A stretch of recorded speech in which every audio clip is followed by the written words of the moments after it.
What's good, YouTube? You already know, man. It's Karma for you back with another video. I know I ain't been posting on my channel for a minute, but it's all good. You know what I'm saying? Today, I'm just giving 5 tips on if you're going to job course or if you're going to some like trade school or whatever.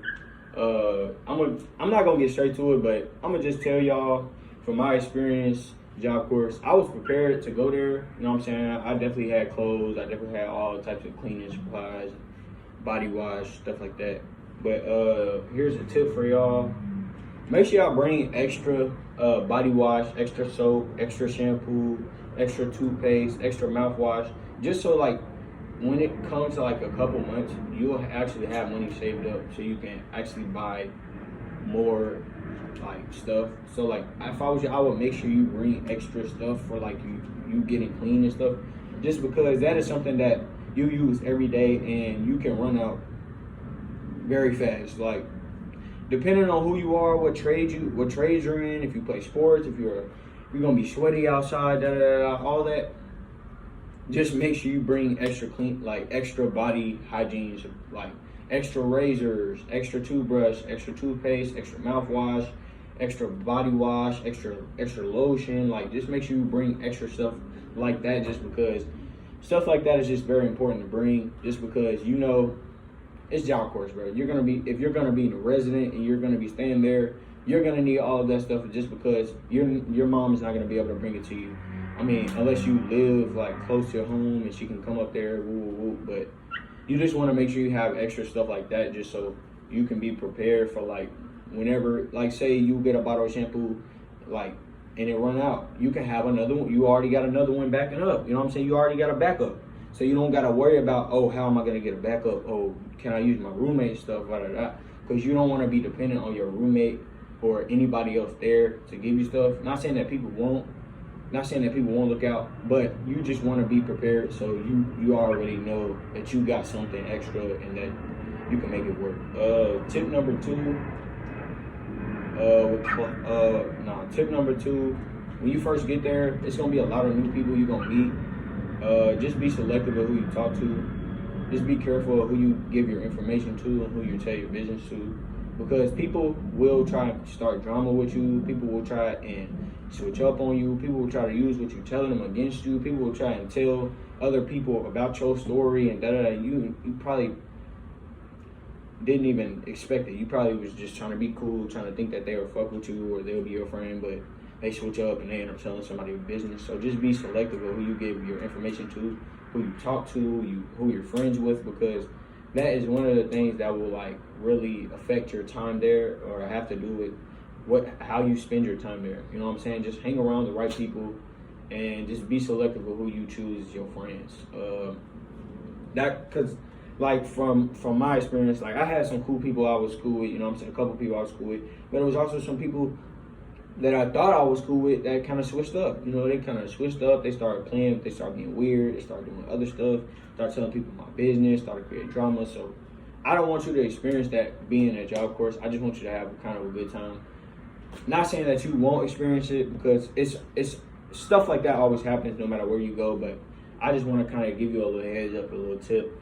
Tip number 3: get along with the staff. That is one thing that will help you, bro. Get along with the staff.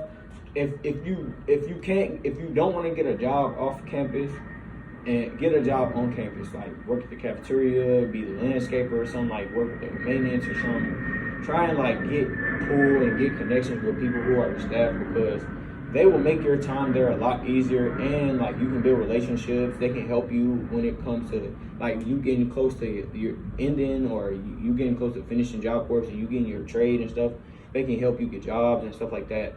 I didn't finish job course, but from what people told me, like the friends that I had when I was in job course, and they was telling me how they were doing it, make sure you get involved a little bit with the staff, just because the staff will help you. The staff will look out for you, and at times you may be struggling, they could be there for you. Like hey, I had some staff when I was in job course that really looked out for me, that really showed love. Shout out to Mr. Jackson, shout out to Mr. Davis, man. There was really some stand-up dudes, and they really helped me a lot. Yeah, that's like one thing I would say. Get close with the staff. Don't trust the staff with your personal business, though. Don't trust staff. Don't tell them everything about you and who you are, and kind of give them a little bit. Don't give them too much about your life or anything like that, because you know how it is. Word of mouth. People spread word. People do a lot of backdoor stuff. Not saying that you can trust everybody, but like, people do a lot of shady shit. So just make sure you know, like, it goes back to the last tip. Be selective. So just know that you have to be careful of who you tell your business to and what you tell that person. So when it comes to the staff, get cool with the staff, lock in, build relationships, but don't tell them too much about your life and who you are, because that is one of the factors that will it can be kind of up and down with that relationship. Yeah, that's really it. Tip number 4, bring snacks, bring extra food. Bro, I will not repeat this ever again, but I want to repeat this. Bring extra food, bring extra snacks, bring extra drinks, bring all types of food, because I promise you, their food after a while is trash. Like, the food get trashed. I don't know what's going on with their food or who be cooking, but they don't be seasoning or just be pre-cooked or stuff like that's already been made, and they just I don't know, the food is just inconsistent some days. Some days the food is good, some days the food is nasty. So bring extra snacks, bring extra food. I cannot stress this enough. Bring all the extra food and snacks you can get, bro. I'm trying to tell you, because you are going to be mad at yourself when you sit in your room and you got to wait on the snack after the dorm meetings. And yes, there are dorm meetings. There are dorm meetings, and they are really annoying, but it don't even matter. Besides that, bring extra food, bring extra snacks, bring noodles, bring whatever. It depends on what type of job course you got. If they got like refrigerators, you can probably bring like Lunchables. Lunchables and stuff like that. Try to bring like a lot of snacks. Just make sure you're always having something to snack on, because they will not provide as much snacks. They will not do all, even though they do give you a late night snack, it's not going to be that fire, and it's not going to be 10 out of 10. So make sure you bring 10 out of 10 snacks, and you won't have to worry about asking nobody for nothing or anything. And you can make money selling snacks. You know what I'm saying? If you're a smoker, bring extra cigarettes, because, man, people up there are going to be fiending for cigarettes. People up there are going to be bumming you. They're going to be like, can I get a cigarette? Can I get a black? Do you got this? Do you got that? You're not supposed to have vapes. You're not supposed to have blacks or nothing. But people are going to ask you, you got a cigarette? Hey, man, I need a cigarette. I'll give you $1 for them. Make sure you bring some cigarettes if you're a smoker. Even if you ain't a smoker, bring cigarettes. Especially if you're over the age of 18, 19, and you're about 20, 21. If you're going to job corps, bring cigarettes. I promise you'll make money. Oh, bro, you'll make money every day. Somebody's going to need a cigarette, and you're going to charge them. Be the guy that charges them. All right, and tip number 5.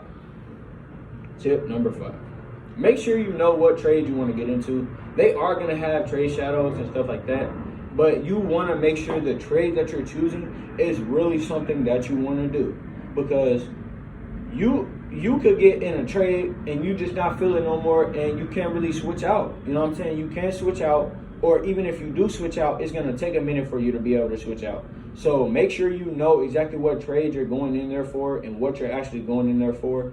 There is a week you go through this stuff called CPP. You got to fill out your information, your goals, and what you want to do in life and all that extra shit.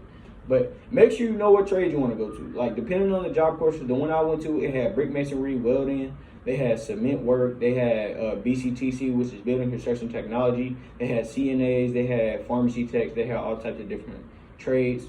And at first, I didn't know what I wanted to do. I thought I went in there for BCTC, but I ended up switching my trade and went in there for brick masonry.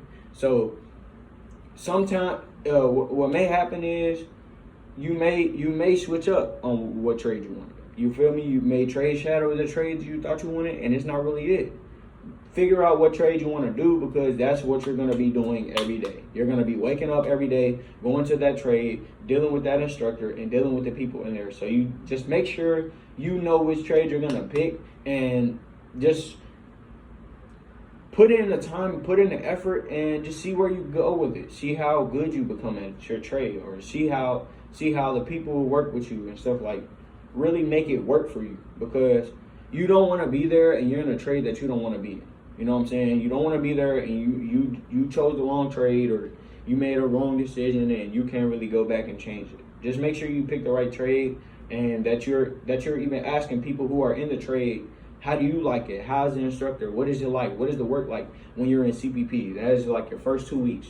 So your first 2 weeks, you need to just build kind of relationships with people who are in the trade of your interest, because that will help you figure out if that's the trade for you or if that's something that you want to do.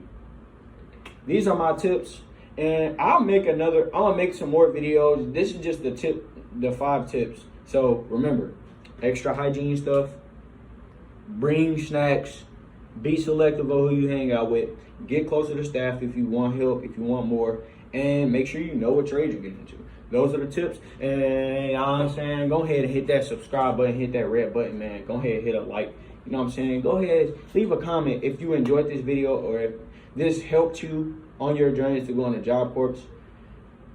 I'll be doing more videos on job corps just because that is something that, man, y'all gonna be happy when I drop these videos. Y'all gonna be like, bro, he's dropping bangers. Cause I'm about to get on my creative timing. I'm about to be dropping so many videos. Y'all are gonna be proud of me. Shout out to everybody who's part of Karma for You. I'm gonna drop another video soon. So like, comment, subscribe. I'm saying Karma for You. We out. Banger.